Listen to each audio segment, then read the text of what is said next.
Hello guys, চলে এসেছি আজকে নতুন একটা ভিডিও নিয়ে। আজকে আমি যাচ্ছি শালকিয়াতে মা শীতলা স্নানযাত্রা কালকের হয়ে গেছে, আজকের পুজো। যাই হোক, আমি কালকের খবরটা পাইনি, তো কালকের ভিডিওটা আমি কভার করতে পারিনি।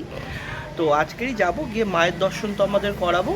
চলো, আমি কিভাবে যাচ্ছি পুরো ডিটেলসটাই আমি তোমাদের শেয়ার করে দেবো। চলো শুরু করছি আজকের ভিডিওটা, সাথে থাকো।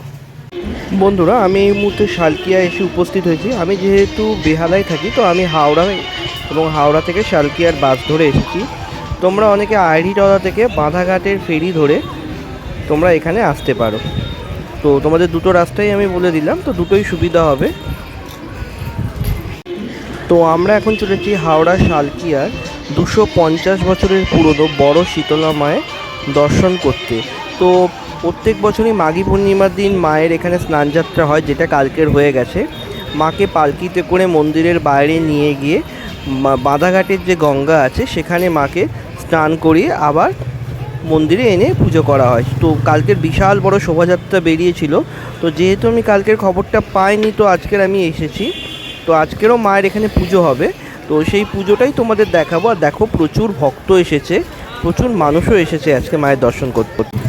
আমি এই মুহূর্তে ঠিক বড় মা, যেটা শালকিয়ায় বড় শীতলা মা, ঠিক তার মন্দিরের বাইরেই দাঁড়িয়ে রয়েছে। দেখতেই পাচ্ছ, প্রচুর ভক্ত আজকের এসেছে মায়ের পুজো দিতে। প্রচুর ভিড় হয়েছে আজকেরও। এবং হাওড়া তোমার যে মিউনিসিপ্যালিটি আছে সেখানকারও কর্মী রয়েছে, এবং হাওড়া সিটি পুলিশেরও কর্মী এখানে রয়েছে। আমি ঠিক মায়ের মন্দিরের বাইরেই এখানে দাঁড়িয়ে আছি। এখানে বাইরে মন্দিরের এখান থেকে তোমরা প্রসাদও কিনতে পারবে।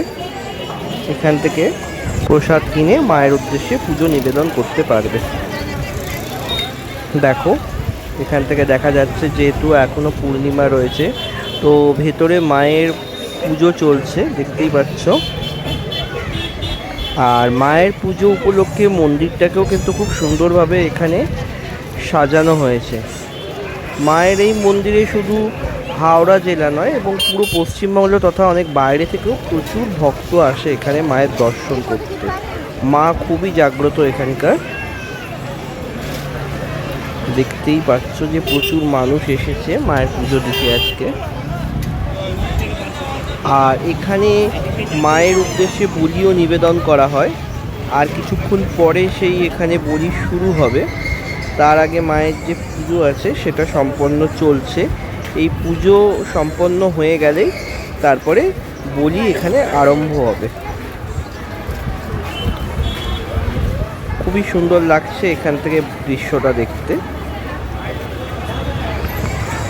তো আমিও ধীরে ধীরে মায়ের মন্দিরের একদম ভেতরে প্রবেশ করলাম। এই যে মায়ের মন্দিরের এটা ভেতরের অংশ, যেটা খুব সুন্দরভাবে সাজানো হয়েছে মায়ের পুজো উপলক্ষে। আর মাকে তো তোমরা দেখতেই পাচ্ছ যে মায়ের এখনও পুজো চলছে। সব সেবায়েতরা বাইরেই দাঁড়িয়ে আছে, এখানে মায়ের পুজো সম্পন্ন করা হচ্ছে। আর মন্দির প্রাঙ্গণটাও খুব সুন্দরভাবে সাজিয়ে তোলা হয়েছে পুজো উপলক্ষে। প্রচুর ভক্তেরও ঢল নেমেছে। এবং এখানে দেখতেই পাচ্ছ মাকে দর্শন করাচ্ছি তোমাদের। দেখো, সুন্দরভাবে মাকে আজকে সাজানো হয়েছে, যেহেতু মায়ের পুজো রয়েছে। অপূর্ব দেখতে লাগছে। দেখো, তোমরা শালকিয়ার শ্রী শ্রী বড় শীতলা মাতা ঠাকুরনী দর্শন করবে। যেহেতু তোমাদের জানাচ্ছিলাম যে বলি হবে এখানে, তো সেই বলির এখন প্রস্তুতি চলছে। তো কিছুক্ষণের মধ্যেই বলিও শুরু হয়ে যাবে এখানে। আজকের হাওড়া এসে শ্রী শ্রী বড় শীতলা মাতা ঠাকুরিনীর দর্শন করে আজকে তো খুবই ভালো লাগলো। চেষ্টা করব পরের বছরে মায়ের পুরো স্নানযাত্রাটা কভার করার জন্য। তো বন্ধুরা, এইটা মাকে দেখতে দেখতেই আজকের ভিডিওটা এখানে শেষ করছি। কেমন লাগলো অবশ্যই একটু কমেন্ট করে জানিয়ে দাও। ভালো লাগলে অবশ্যই চ্যানেলটা একটু সাবস্ক্রাইব করে দিও, এবং একটা লাইক কমেন্ট করে দিও, শেয়ার করে দিও। সবাইকে যেন মা শীতলা ভালো রাখুক। তোমরা সবাই ভালো থেকো।